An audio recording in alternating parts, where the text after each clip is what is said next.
Good morning बच्चों। आज हम करेंगे क्लास 9th की poem a legend of the Northland. ये जो पोएम है बेटा, इसमें ये बताया गया है, लेजेंड का मतलब क्या होता है? पुरानी कहानी। जैसे दंत कथाएं होती हैं, तो ये एक पुरानी लोक कथा है। कहाँ के बारे में? नॉर्थलैंड के बारे में। इसमें बताया गया है कि किस तरह एक औरत जो है वो एक संत पीटर को गुस्सा दिला देती है अपने लालच के कारण। ये जो फर्स्ट पैराग्राफ है, इसमें आप देखेंगे कि नॉर्थलैंड में बहुत दूर दूर तक जब दिन खत्म होने वाला था और कुछ ही टाइम रह गया था, जहां पर रातें बहुत लंबी होती हैं सर्दियों में, और सारी रात भर सो भी नहीं सकते, मतलब इतनी लंबी रात होती है कि सोया भी नहीं जाता। जहां पर सेकंड पैराग्राफ, जहां पर जो रेनडियर हैं उनके अगेन वर्ड जोड़ा गया है स्विफ्ट रेनडियर, क्योंकि वो बहुत तेज स्पीड में चलते हैं। कहाँ पर चलते हैं? स्लेजेस पर। स्नो के ऊपर चलने के लिए लकड़ी की स्लेजेस बनाई जाती हैं ताकि वो इजीली उस पर फ्लोट कर सकें, मतलब कि आसानी से फिसल सके और चला जा सके, नहीं तो जो पाँव हैं वो बर्फ में धंस जाते हैं। तो हार्नेस का मतलब होता है उनको अपने उपयोग में लाना। रेनडियर्स को, जो बहुत ही तेज स्पीड से चलते हैं स्नो के ऊपर, उनको उपयोग में लाया जाता है। और जहाँ पर जो बच्चे हैं वो बिल्कुल भालू के बच्चों की तरह लगते हैं जब वो फरी क्लोथ्स पहनते हैं। फरी मतलब फर वाले। आपको भी पता है जब ठंड के दिन होते हैं तो आप लोग भी वुलन और फरी क्लोथ्स पहन लेते हो और फ्लफी फ्लफी लगते हो काफ़ी ज़्यादा। तो थर्ड में है, तब उन्हें कहानी जो है वो सुनाई जाती है।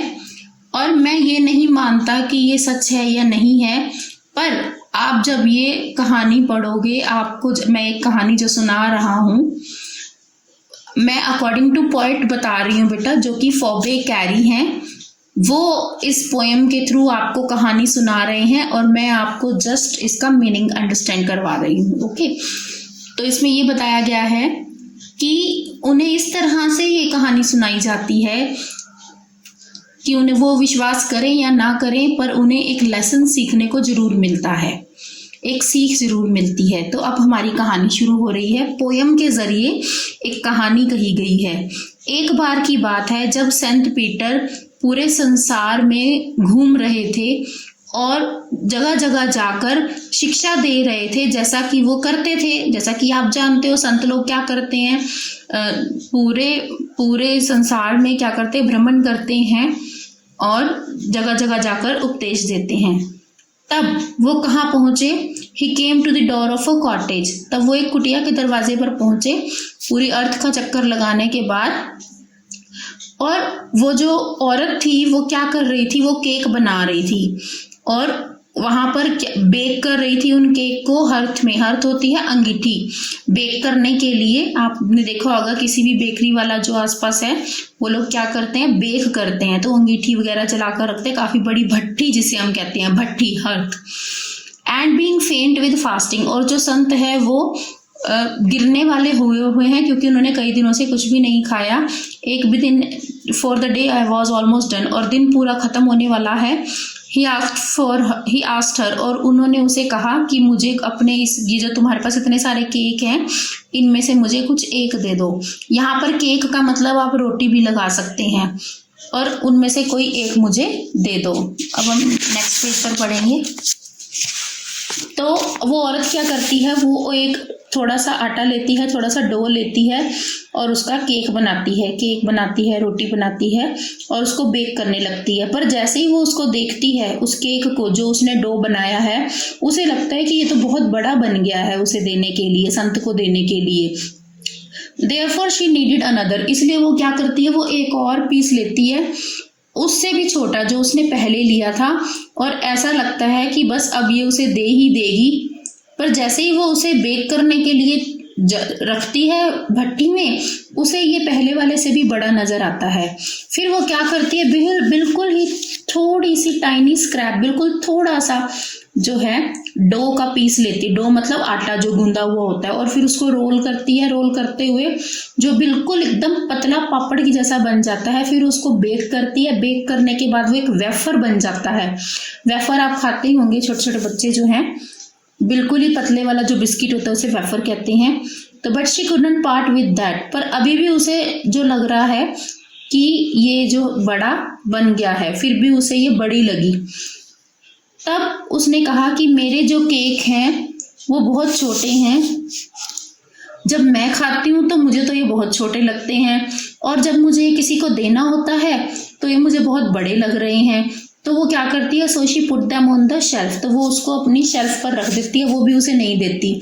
ये सब कुछ देखकर जो भले संत थे पीटर, उन्हें गुस्सा आ जाता है, क्योंकि वो भूखे थे और बेहोश होने वाले थे। ये पक्का ही ये औरत ऐसी थी जिसने कि इस संत के गुस्से को भी प्रोवोक कर दिया, मतलब जगा दिया, enough to provoke a Saint.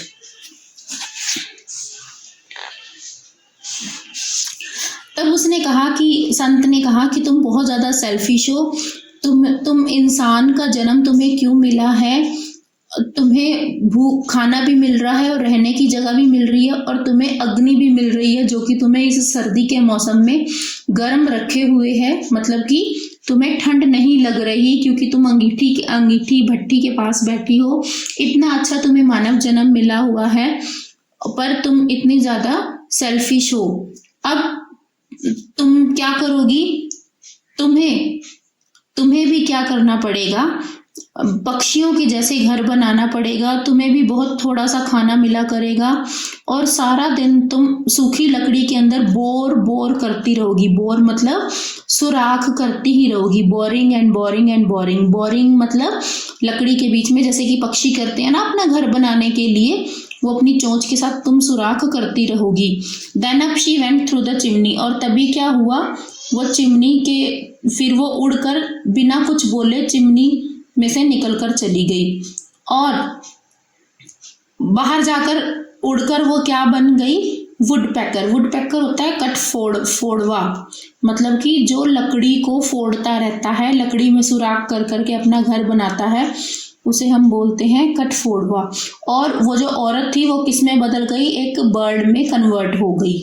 ये कहानी है, मैं आपको पहले ही बता रही हूँ कि ये दंत कथा है, तो इसमें ये दंत कथाएं ऐसी ही होती हैं कि किसी को तंग नहीं करना चाहिए।